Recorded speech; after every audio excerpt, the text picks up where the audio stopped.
মহালয়া আৰম্ভ হোৱাৰ লগে লগে দুৰ্গা পূজা আৰম্ভণি হয়। পৌৰাণিক কাহিনীৰ মতে দুৰ্গা দেৱীয়ে ৯ দিন যুদ্ধ কৰাৰ অন্তত ৰজা মহিষাসুৰক বধ কৰিছিল। এই যুদ্ধ আৰম্ভ হোৱাৰ আগতে মা দুৰ্গা পৃথিৱীলৈ অহা সেই দিনটো মহালয়া পালন কৰা হয়। আহিন মাহৰ কৃষ্ণ প্ৰতিপদ তিথিৰ পৰা আৰম্ভ হৈ অমাৱস্যালৈকে এই ১৫ দিন পিতৃপক্ষ হয়।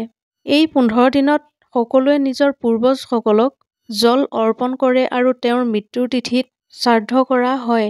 পিতা-মাতা আদিৰ পাৰিবাৰিক মনুষ্যৰ মৃত্যুৰ পিছত তেওঁলোকৰ আত্মাৰ তৃপ্তিৰ বাবে শ্ৰদ্ধাপূৰ্বকভাৱে কৰা কৰ্মকে পিতৃশ্ৰাদ্ধ বা পিতৃপক্ষ বুলি কোৱা হয়। হিন্দু ধৰ্মাৱলম্বী লোকৰ বাবে মহালয়া দিনটো বিশেষ এক মহত্ব আছে, কিয়নো এই দিনটোতে পূৰ্বপুৰুষসকলক পিণ্ডদান কৰাৰ বাবে শেষৰটো দিন বুলি কোৱা হয়। নিৰ্দিষ্ট দিনত শ্ৰাদ্ধ কৰিবলৈ পাহৰি গ'লে এই দিনত শ্ৰাদ্ধ কৰিব পৰা যায়।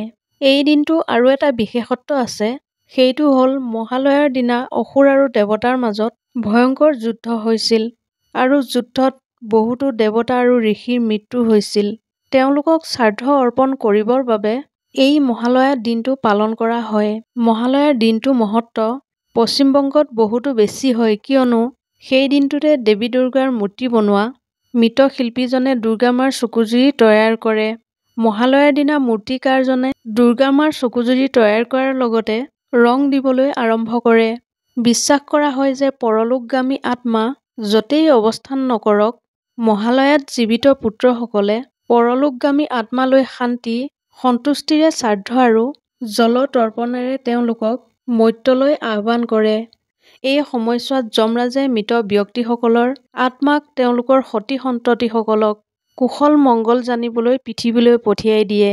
গৰুড় পুৰাণৰ মতে হিন্দু ধৰ্মৰ মান্যতা অনুসৰি এই দিনটোত আমাৰ পূৰ্বপুৰুষসকল অৰ্থাৎ পূৰ্বজসকল বায়ু ৰূপত আহি ঘৰৰ মুখ্য দুৱাৰত থাকিবলৈ লয়। সেই উক্ত দিনকেইটাত জীৱিত আত্মীয়সকলে তেওঁলোকৰ সন্মানাৰ্থে ঘৰৰ দুৱাৰমুখত বা বাহিৰত এগছ চাকি জ্বলাই ৰাখিব লাগে। তেওঁলোকে বিচাৰে যে তেওঁৰ ঘৰৰ পৰিয়ালৰ সকলো লোকে তেওঁক শ্ৰাদ্ধ কৰক আৰু তৃপ্ত কৰি তেওঁক পুনৰবাৰ বিদায় দিয়ক।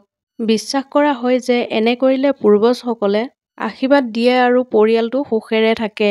যদি শ্ৰাদ্ধপক্ষত আত্মাবোৰে নিজৰ আত্মীয়ৰ পৰা ভোজন প্ৰাপ্ত নহয় তেন্তে ক্ৰোধিত হৈ অভিশাপ দিয়ে, যাৰ বাবে সেই ঘৰৰ পৰিয়াল কেতিয়াও উন্নতি নহয় তথা সেই ঘৰৰ পৰা ধন, বিদ্যা আৰু বুদ্ধি বিনাশ হ'বলৈ আৰম্ভ কৰে।